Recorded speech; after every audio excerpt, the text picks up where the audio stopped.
अत्यंत प्रसन्नता का क्षण है जब ब्रजभूमि में स्थित इस प्रतिष्ठित विश्वविद्यालय के एकादश दीक्षांत समारोह में मुझे आप सबके साथ संवाद करने का एक अवसर प्राप्त हो रहा है।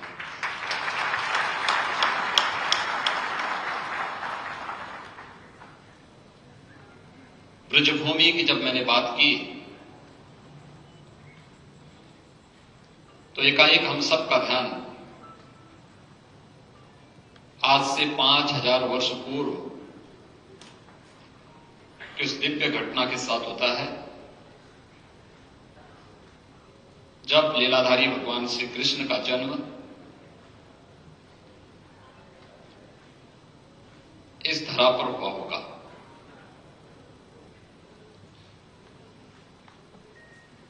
जन्म और उनके जीवन की बचपन की लीलाओं का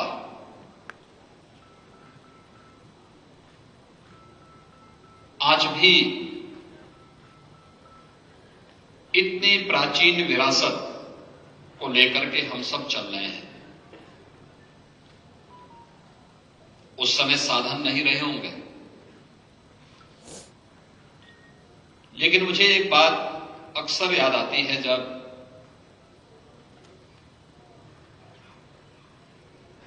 मैं प्रख्यात समाजवादी चिंतक डॉक्टर राम मनोहर लोहिया की रचनाओं को देखता हूं। डॉक्टर राम मनोहर लोहिया एक समाजवादी चिंतक थे।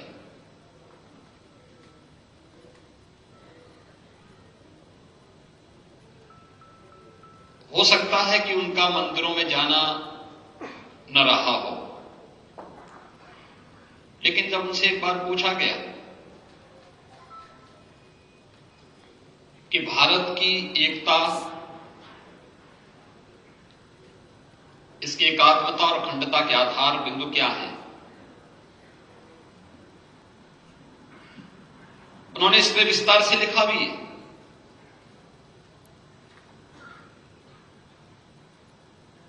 तो उन्होंने कहा कि देखिए, दुनिया के अंदर तमाम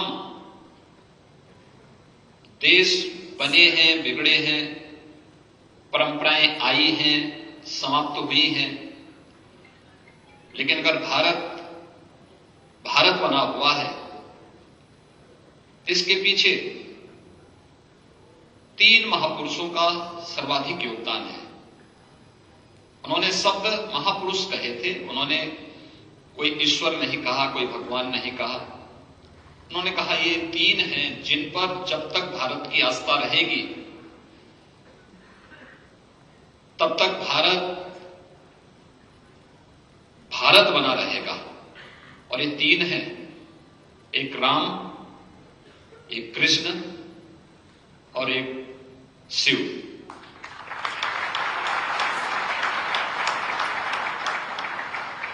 भगवान श्री कृष्ण के बारे में अगर आप देखेंगे तो पूरब से पश्चिम तक सुदूर अरुणाचल में आप जाएंगे तो अरुणाचल में आज भी रुक्मिणी की कथा लोगों के मन में उसी प्रकार से रसी बसी है जैसे हम इस ब्रजभूमि में आते हैं तो राधे रानी की जय कहने से अपने आप को वंचित नहीं कर पाते। और यही भाव सुदूर पूर्वोत्तर के राज्यों में महारानी रुक्मिणी के साथ भी जुड़ा हुआ है। पूरब से पश्चिम को जोड़ने का कार्य उस कालखंड में भगवान श्री कृष्ण ने किया था। और राजकुमारी रुक्मिणी को वहां से लेकर के और उनके शादी विवाह का बंधन का कार्यक्रम द्वारिका के पास हुआ था, सुदूर समुद्र के तट पर। पूरब से पश्चिम से जोड़ने का कार्य और राम ने त्रेता युग में आज से उससे भी बहुत पूर्व उत्तर से दक्षिण तक जोड़ने का कार्य किया था।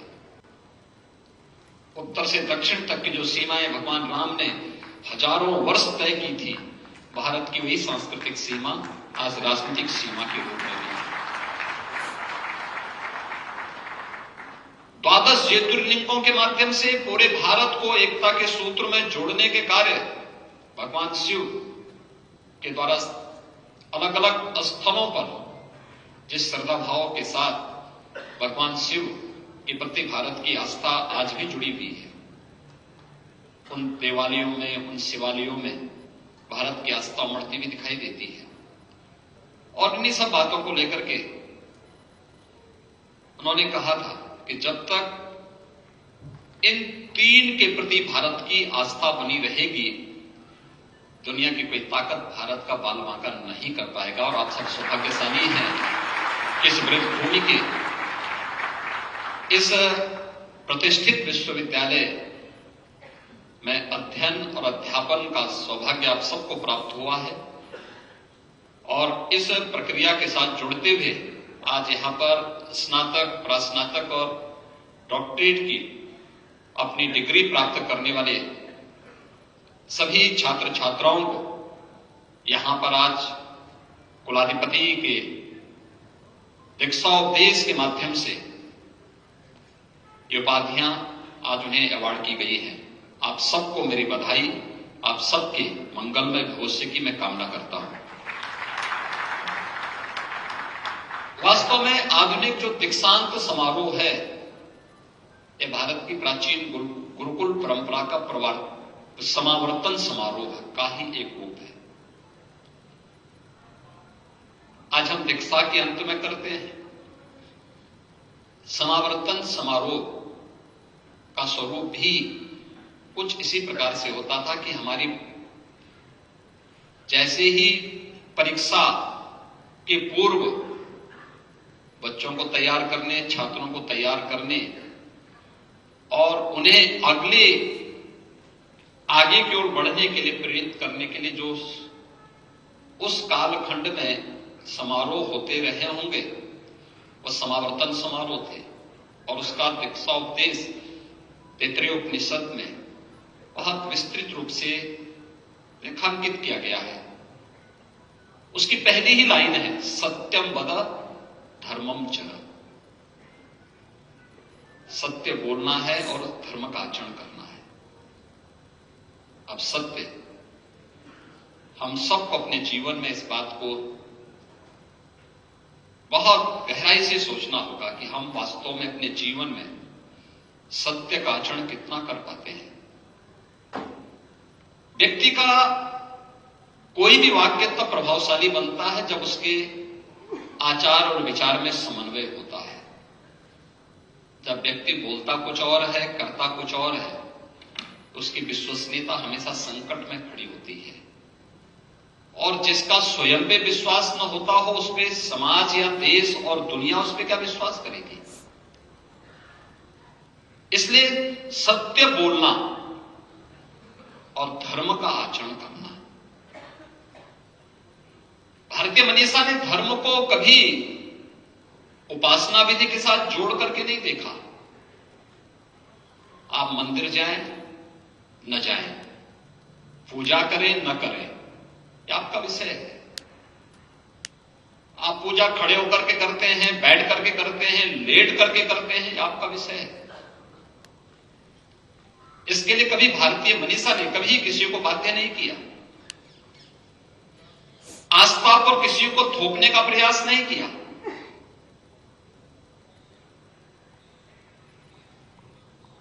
हमने तो सबको जोड़ने का कार्य किया। जो अच्छा था, यही तो हमारा बोध वाक्य था शिक्षण केंद्रों का। आनो भद्रा कर्तो यंतु विश्वत। ज्ञान के लिए सभी दिशाओं को खुला रखो, जहां से भी प्राप्त हो सकता है। हमने कभी नहीं कहा कि हमारे अमुक ग्रंथ में ही दुनिया का सारा ज्ञान है। जैसे एक विदेशी आक्रांता ने जब नालंदा विश्वविद्यालय के सबसे बड़े पुस्तकालय में आग लगाई थी, तो उसको समझाने का प्रयास हुआ कि सब क्या कर रहे हैं, ये भारत की ज्ञान की धरोहर को आप नष्ट करने का पाप कर रहे हैं। तो उन्होंने कहा कि कैसा ज्ञान, क्या इसमें जो कुछ भी है, क्या ये कुरान शरीफ से ज्यादा है? वो तो पहले से उसमें समाहित है, और जो उससे इतर है उसकी हमें आवश्यकता भी नहीं। महीनों तक वो पुस्तकालय चलता रहा। उस विकृत मानसिकता को जिसने दुनिया को कभी स्वीकार नहीं किया, उन्हें अगर कोई आज इस बात को मानता, देवदूत मानकर के उनकी उपासना करता, उनकी पूजा करता है, तो उस विकृत मानसिकता से आज उसके कहर से दुनिया किस रूप में कांपती हुई दिखाई देती है। दुनिया के तमाम देशों में वह आप सबको देखने को मिल रहा होगा। ये मानवता के लिए संकट खड़े करने वाली, जब भी कोई अपनी बात को जबरन दूसरे पर थोपता है, भारतीय मनीषा ने कभी अपनी बात को किसी दूसरे पर थोपने का प्रयास नहीं किया। हमने तो कहा कि दुनिया के अंदर जहां कहीं भी अच्छा है, और भारत के किसी भी उस प्रतिष्ठित गुरुकुल के लिए कभी यह बात बंधन नहीं था कि जो कोई बोले जो इस गुरुकुल में पढ़ाया जा रहा है वही सब कुछ अच्छा है। उन्होंने कहा नहीं, ज्ञान के लिए सभी दिशाएं खुली होनी चाहिए, जहां से भी ये प्राप्त हो सकता है हम उसको अपने जीवन में विकार करें, उसको अपने जीवन का हिस्सा बनाएं। भारतीय मनीषा के इसी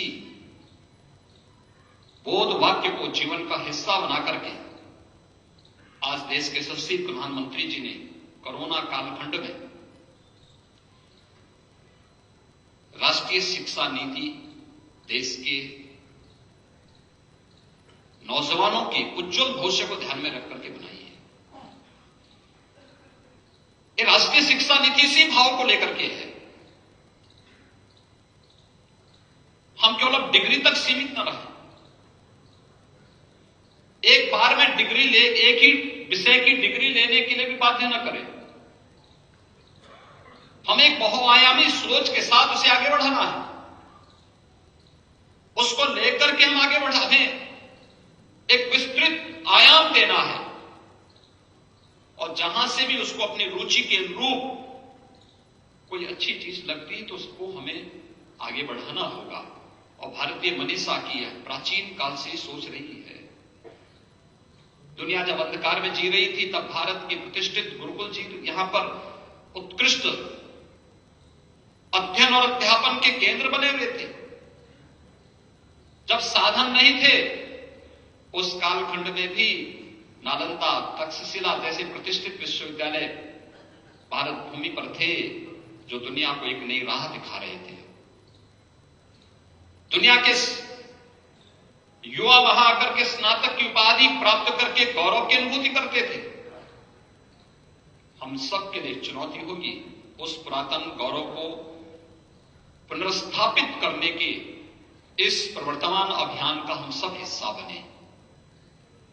केवल सरकार के भरोसे नहीं होगा, सरकार और समाज दोनों मिलकर के जब कार्य करना प्रारंभ करेंगे तो इसके परिणाम भी उतने ही अच्छे आते हुए दिखाई देंगे। और उस सामूहिक प्रयास की आज सर्वाधिक आवश्यकता है, और इसमें जेएलए जैसे विश्वविद्यालयों ने एक पहल प्रारंभ की है। उस पहल को हम कैसे आगे बढ़ा सकते हैं? मैं कभी कभी सोचता हूं कि हम विश्वविद्यालय जहां बनाते हैं, अक्सर होता क्या, या कोई महाविद्यालय बनाते हैं या कोई शिक्षण संस्थान बनाते हैं, और सरकार के स्तर पर या निजी क्षेत्र में कहीं भी बनता है, एक बात मैं देखता हूं कि वहां के लोकल समाज से हमारा संवाद पूरी तरह समाप्त रहता है। एक प्रकार लोकल समाज से हम कोई संवाद नहीं रख पाते, उससे एक प्रकार की दूरी हमारी बनी रहती है। ये विचित्र सी स्थिति है। हम जहां पर अपनी संस्था खड़ी कर रहे हैं वहां के समाज से हमारा कोई संवाद नहीं, तो हम संस्था किसके लिए खड़ी कर रहे हैं? संस्था के पीछे का हेतु क्या है? हमारा तो उनके बीच में बेहतर संवाद होना चाहिए। हमारे पास उस समाज की, उस क्षेत्र की, उस जनपद की एक बेहतर स्टडी होनी चाहिए, सामाजिक, आर्थिक, भौगोलिक, और वहां की व्यापक उन संभावनाओं को लेकर के अगर सरकार को कभी कोई आवश्यकता पड़ती है तो हम उस अध्ययन को सरकार के सामने प्रस्तुत कर लें कि नहीं, यहां की योजना इस रूप में बननी है। अक्सर होता है कोई बड़ा प्रोजेक्ट बनाना होता है, हमें टेंडर अवार्ड करने पड़ते हैं। इस प्रोजेक्ट के लिए हमें सोशो इंपैक्ट स्टडी करवानी है। अब उसके लिए कोई बाहर की संस्था आती है, हमारी स्थानीय संस्थाएं उसके लिए अपने यहां की फैकल्टी को, अपने यहां के छात्रों को क्यों नहीं तैयार कर पाती? और अगर हमारे पास स्टडी है, पहले से हमारे पास स्टडी है, हम उसे अपडेट कर रहे हैं, तो फिर हमें कोई नया स्टडी कराने की आवश्यकता ही नहीं पड़ेगी। सरकार ने आज कहा, हमने उनको प्रस्तुत कर दिया कि भाई ये है, अगर आप चाहें इसके अलावा किसी एक थर्ड पार्टी को रख करके इसके बारे में एक बार इसका सत्यापन करवा लें, और हम चाहेंगे कि आप इसको स्वीकार करें, हम इसमें पूरी गारंटी लेने को तैयार हैं। बहुत सारी समस्याओं का समाधान होता हुआ दिखाई देगा। दूसरा, आपके पास एक फंड का फ्लो भी होगा, आपके पास एक व्यवस्था आती हुई दिखाई देगी। हमारे यहां की परंपरागत जो व्यवस्थाएं थी, जिसके लिए दुनिया में जाना जाता था, हमने आयुष से संबंध एक प्रकार से उससे विच्छेदी कर दिए थे। हम आभारी हैं प्रधानमंत्री मोदी जी के, जिन्होंने 2014 में आने के बाद आयुष मंत्रालय का गठन किया। तब भी जिसकी समझ में नहीं आ रहा था, कोरोना ने उनको समझा दिया कि काढ़े की कीमत क्या होती है, हल्दी का मतलब क्या होता है। उत्तर प्रदेश के पूर्व डीजीपी के ग्रैंडसन यूएस में रहते हैं। एक दिन उन्होंने मुझसे फोन किया, उन्होंने कहा कि मेरा ग्रैंडसन आया हुआ, आपसे मिलने का बड़ा उत्सुक है, 5 मिनट का समय दे देते तो। मैंने कहा लेके आ जाइए आप। मैंने समय दिया, जिस समय दिया गया था उसी समय वहां आ गए थे। परिचय होने के बाद मैंने उनसे पूछा, मैंने कहा बताइए कब आए, कैसे आना हुआ, और आप क्यों मुझसे मिलना चाहते हैं? उन्होंने कहा कि मैं यूएस में रहता हूं, वहां पे एक मल्टीनेशनल कंपनी में काम करता हूं। मैं एक दिन अपनी कार से जा रहा था, एक इंडियन रेस्टोरेंट के बाहर एक लंबी लाइन लगी हुई थी।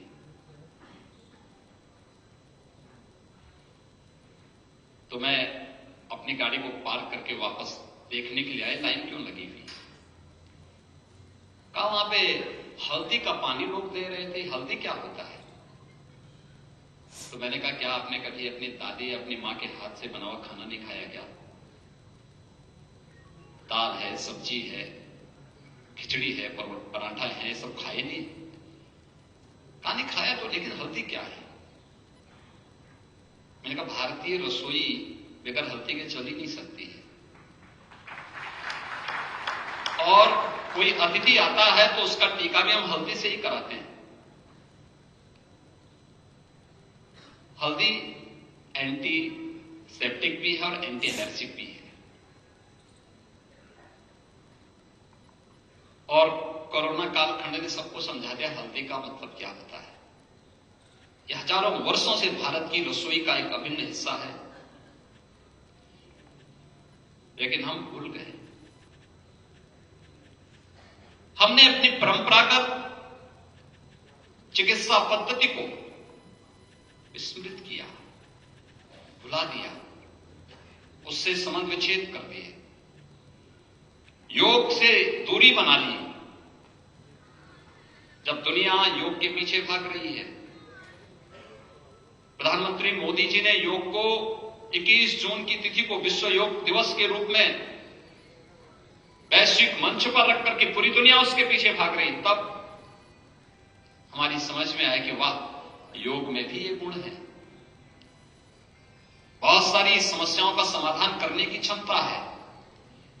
ये केवल शारीरिक और मानसिक विकास के लिए ही नहीं, बौद्धिक उन्नयन के लिए और विज्ञान को उस स्थिति तक पहुंचाने में एक सक्षम है जहां पे विज्ञान की सीमाएं समाप्त होती हैं और भारतीय मनीषा ने उन सीमाओं का भी अतिक्रमण किया है, और वही अध्यात्म है।